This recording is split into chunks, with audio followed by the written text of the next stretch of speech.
സത്യ എന്ന പെൺകുട്ടിയുടെ ഇന്നത്തെ എപ്പിസോഡ് റിവ്യൂയിലേക്ക് എല്ലാവർക്കും സ്വാഗതം. ഇന്നത്തെ എപ്പിസോഡ് തുടങ്ങുന്നത് അച്ഛമ്മയുടെ സംസാരം കേട്ടിട്ട് വിമലയ്ക്ക് എന്തൊക്കെയോ സംശയങ്ങൾ തോന്നുകയാണ്. വിമല വേഗം വീട്ടിലേക്ക് കയറിയിട്ട് സത്യയോടും ദിവ്യയോടും ചോദിക്കുകയാണ്, നിങ്ങൾ എന്തൊക്കെയാണ് ഞങ്ങൾ ഇവിടെ ഇല്ലാത്തപ്പം ചെയ്തത്, ആരാണ് ഇവിടെ വന്നത് എന്നൊക്കെ.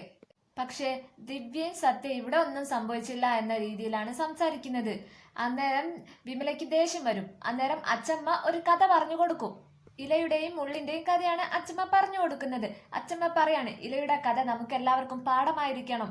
ഇല നമ്മുടെ സ്ഥാനത്താണ്, ഇലയ്ക്കാണ് എന്നും നാശങ്ങൾ സംഭവിച്ചിട്ടുള്ളത്. മുള്ളി ഇനി എവിടെയൊക്കെ പോയാലും മുള്ളിനൊന്നും സംഭവിക്കുന്നില്ല. പക്ഷെ ഇലയുടെ കാര്യം അങ്ങനെയല്ല. ഇലയുടെ സ്ഥിതി എന്ന് പറഞ്ഞാൽ എല്ലാവരുടെയും മുന്നിൽ വലിച്ചു കീറപ്പെടുന്നത് ഇലയാണ്. അതുകൊണ്ട് ജീവിതത്തിൽ നമ്മൾ എന്നും സൂക്ഷിച്ചു വേണം മുന്നോട്ട് പോവാൻ. എന്നും ജീവിതത്തിൽ സത്യസന്ധത പുലർത്തണം.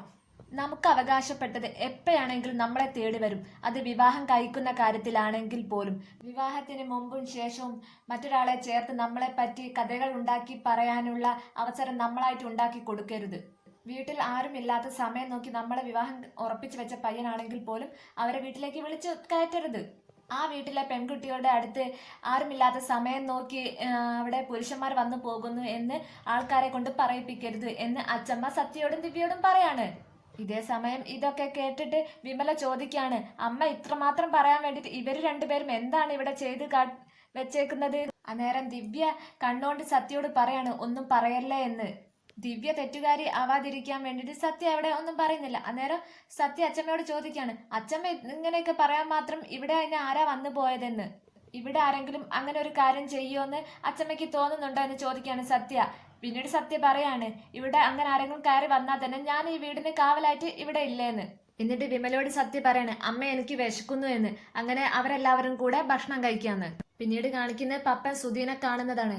അപ്പൊ സുധിയോട് പപ്പൻ പറയാണ്, എനിക്ക് കുറച്ച് ക്യാഷിന്റെ ആവശ്യമുണ്ടെന്ന് പറയാണ്. പപ്പൻ ഒരു കള്ളക്കഥ സുധിയോട് പറയാണ് എങ്ങനെയാണ് ക്യാഷിന് ആവശ്യം വന്നതെന്നുള്ളത്. അന്നേരം സുധി പപ്പനോട് പറയാണ്, കൊച്ചച്ചൻ ചോദിച്ചതുപോലെ എൻ്റെ കയ്യിൽ ഇപ്പം ക്യാഷായിട്ട് ഇത്രയും പണമില്ല, ഞാൻ ചെക്ക് തരാന്ന്. കൊച്ചച്ചൻ ഇത് നാളെ ബാങ്കിൽ കൊണ്ടുപോയി മാറിയാൽ കൊച്ചച്ചന് ക്യാഷ് കിട്ടുന്നു. ഇതോടെ കൊച്ചച്ചൻ്റെ എല്ലാ പ്രശ്നവും തീരട്ടെ എന്ന് പറയാണ് സുധി. അന്നേരം പപ്പൻ പറയാണ്, എനിക്കിപ്പം നീ മരുമകനല്ല, എൻ്റെ മകനെ പോലെയാണ്. എന്നിട്ട് വീണ്ടും കൊച്ചച്ചൻ സുധീനോട് പറയാണ്, ഞാൻ ഈ പണം എപ്പോഴാണ് നിനക്ക് തിരിച്ചു തരേണ്ടത്, പിന്നെ എൻ്റെ വീട് പണയപ്പെടുത്തിയിട്ടാണെങ്കിൽ ഞാനിത് നിനക്ക് തിരിച്ചു തരും. എൻ്റെ നിവൃത്തികേടുകൊണ്ടാണ് ഞാൻ നിന്നോട് ക്യാഷ് ചോദിച്ചതെന്ന്. കെട്ടുന്ന ചെക്കനോട് ഈ ഞാൻ പണം വാങ്ങിയെന്ന് ദിവ്യമോൾ അറിഞ്ഞ അവക്ക് ഇതൊരു കുറച്ചിലായിട്ടാണ് അവള് കണക്കാക്കുക. തൽക്കാലം മോൻ ദിവ്യയോട് ഈ കാര്യം ഇപ്പൊ പറയണ്ട, നീ എപ്പോ വേണമെങ്കിലും എന്നോട് ക്യാഷ് ആവശ്യപ്പെട്ടോ, അപ്പൊ ഞാൻ ഇത് തിരിച്ചു തരും. അന്നേരം സുധി കൊച്ചച്ചനോട് പറയാണ്, അതെന്താ കൊച്ചച്ചൻ ഇങ്ങനെയൊക്കെ പറയുന്നത്, ഈ പണം എനിക്ക് തിരികെ വേണ്ട, ഇനി അഥവാ വേണമെന്ന് തോന്നിയാൽ ഞാൻ കൊച്ചച്ചനോട് പറഞ്ഞോളാം. സുധിക്ക് എന്തോ തിരക്കുണ്ടെന്നും പറഞ്ഞ് സുധി പോവാണ്. അന്നേരം കൊച്ചച്ചൻ ഇങ്ങനെ ഒറ്റയ്ക്ക് നിന്നിട്ട് പറയാണ്, മണിമംഗലത്തിൽ നിന്നും ഇങ്ങനെ ഓരോ തവണയായിട്ട് ഞാൻ ഇങ്ങനെ ഓരോന്ന് അടിച്ചു മാറ്റും. പിന്നീട് കാണിക്കുന്നത് സത്യ വർക്ക്ഷോപ്പിലേക്ക് എത്തുന്നതാണ്. പക്ഷെ സത്യ ആകെ വിഷമിച്ചിരിക്കുകയാണ്. അവിടെ സത്യക്ക് എന്ത് പറ്റിയെന്ന് അറിയാൻ വേണ്ടിയിട്ട് കുരുവിയും കൊടക്കമ്പിയും ഇക്രു ഒക്കെ അങ്ങോട്ടും ഇങ്ങോട്ടും ഇങ്ങനെ പറയാണ്, നീ ചോദിക്ക് എന്ന്. അങ്ങനെ സത്യയുടെ അടുത്ത് കുരുവി പോയിട്ട് ചോദിക്കുകയാണ്, എന്തു പറ്റി സത്യ നിനക്ക്, നീ വീട്ടിൽ പോയിട്ട് എന്തൊക്കെയാ ഉണ്ടായതെന്ന്. നീ എന്തിനാ സത്യ ഇങ്ങനെ വിഷമിച്ചിരിക്കുന്നതെന്ന്. അന്നേരം സത്യ പറയാണ്, ഒന്നും പറയണ്ട, ഞാൻ ചെന്നപ്പെട്ട് വലിയൊരു പ്രശ്നത്തിലാണ്. അന്നേരം കുരുവി സത്യയോട് ചോദിക്കാണ്, എന്ത് പ്രശ്നം, നീ എന്താണെങ്കിലും തെളിച്ചു പറ. അന്നേരം സത്യ അവരോട് എല്ലാ കാര്യങ്ങളും പറയാണ്. എന്റെ ചേച്ചി പെണ്ണ് അവിടെ അവൾ കെട്ടാൻ പോകുന്ന ചെക്കനെ വിളിച്ചു വരുത്തി. അന്നേരം കുരുവി ചോദിക്കാണ്, അല്ല സത്യ ചെന്നപ്പോ അവര് മാത്രമേ അവിടെ ഉള്ളൂ. അന്നേരം സത്യ പറയാണ്, അല്ല അവിടെ ഞങ്ങളുടെ കൊച്ചച്ചനും ഉണ്ടായിരുന്നു. അന്നേരം അവരിങ്ങനെ ആകാംക്ഷയോടുകൂടി ചോദിച്ചു, അല്ല കൊച്ചച്ചനും വന്നീനോന്ന്. അപ്പൊ സത്യം പറയാം, ഓ കൊച്ചച്ചനും വന്നീനു, അവന്റെ ഇടയിൽ ഞാൻ പെട്ടുപോയിന്ന്.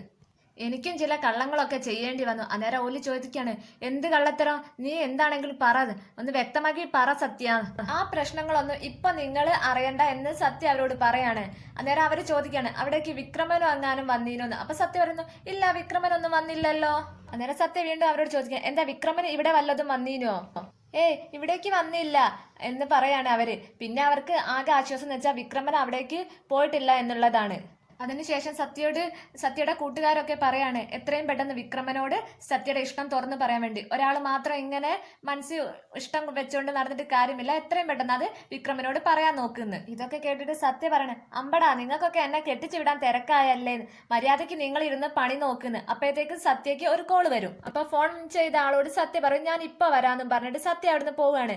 സത്യ ചെല്ലുമ്പോഴത്തേക്കും അവിടെ അയാൾ കാത്തിരുന്ന് നിൽക്കുന്നുണ്ടാവും. എന്തോ സത്യയുടെ ഹെൽപ്പിന് വേണ്ടിയിട്ടാണ് അയാൾ കാത്തു നിൽക്കുന്നത്. സത്യ അയാളോട് ചോദിക്കാണ് എല്ലാ പേപ്പേഴ്സും റെഡി അല്ലേ എന്ന്.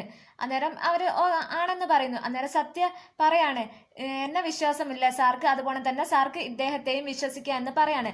സത്യ എന്തോ ക്യാഷ് ഇടപാടിന് വേണ്ടിയിട്ട് ഇത് ജാമ്യം നിൽക്കുകയാണ്. അന്നേരം ആ ഫിനാൻസുകാരൻ പറയാണ് സത്യ പറഞ്ഞോണ്ട് മാത്രമാണ് ഞാൻ ഇയാൾക്ക് ക്യാഷ് കൊടുക്കുന്നത്. പിന്നീട് സത്യ ടിവിയിൽ ഇങ്ങനെ ഒരാൾ സ്നേഹത്തെക്കുറിച്ച് സംസാരിക്കുന്നതൊക്കെ കേൾക്കുകയാണ്. സ്നേഹം തുറന്നു പറഞ്ഞില്ലെങ്കിൽ നഷ്ടപ്പെട്ടു പോകുമെന്നും അങ്ങനെ എത്രയും പെട്ടെന്ന് തുറന്നു പറയണമെന്നൊക്കെയാണ് പറയുന്നത് അയാള്. അങ്ങനെ സത്യക്ക് ഇങ്ങനെ തോന്നാണ് ഞാൻ സുധീനോട് തുറന്നു പറയാത്തത് ഒരു വലിയ തെറ്റാണെന്നുള്ളത്.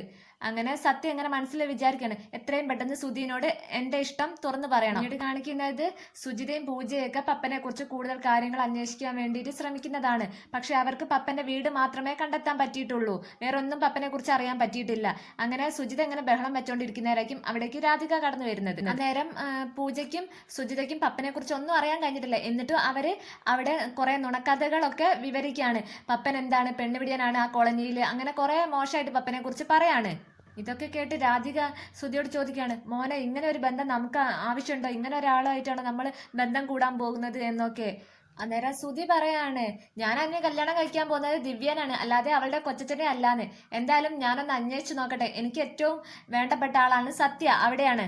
സത്യയോട് പറഞ്ഞ് എന്തായാലും ഇതിനൊരു പരിഹാരം കാണാൻ പറ്റുമെന്ന് പറഞ്ഞ് സത്യനെ വിളിക്കാനുള്ള തയ്യാറെടുപ്പിലാണ് സുധി. അന്നേരം സുജിത പറയാണ് ഒരു കള്ളനെ പറ്റി അന്വേഷിക്കാൻ വേണ്ടിയിട്ട് അതിലും വലിയൊരു കള്ളനെയാണോ ഏൽപ്പിക്കുന്നത് എന്ന്. അന്നേരം സുധിക്ക് അത് ഇഷ്ടപ്പെടുന്നത്. അന്നേരം സുധി പറയാണ് കൂടുതലൊന്നും എന്നെ കൊണ്ട് പറയിപ്പിക്കരുത് എന്നും പറഞ്ഞിട്ട് സുധി അവിടെ നിന്ന് അങ്ങ് പോവുകയാണ്. അന്നേരം സുജിത ആകെ വിഷമിച്ച് ഇങ്ങനെ നിൽക്കുകയാണ്. അന്നേരം സുജിത പറയാണ് അല്ല ഇനിയിപ്പോ സത്യ എല്ലാ കാര്യങ്ങളും വിളിച്ചു പറഞ്ഞാൽ പിന്നെ അവിടെ തീർന്നു നമ്മുടെ കാര്യം എന്നും പറഞ്ഞ് സുജിതയെ അവിടെ നിന്ന് അങ്ങ് പോകും. ഇതേ സമയം സത്യ ഇനി എല്ലാ കാര്യങ്ങളും സുധിയോട് തുറന്ന് സംസാരിക്കണം, ഇനി നീട്ടിക്കൊണ്ട് പോകാൻ പറ്റില്ല എന്ന തീരുമാനത്തിലേക്ക് എത്തുകയാണ് സത്യ. അവിടെയാണ് ഇന്നത്തെ എപ്പിസോഡ് അവസാനിക്കുന്നത്. നിങ്ങൾ ഈ ചാനൽ സബ്സ്ക്രൈബ് ചെയ്തില്ലെങ്കിൽ സബ്സ്ക്രൈബ് ചെയ്യുക, തൊട്ടടുത്തുള്ള ബെൽ ബട്ടൺ ഒന്ന് ക്ലിക്ക് ചെയ്യുകയും ചെയ്യുക. താങ്ക്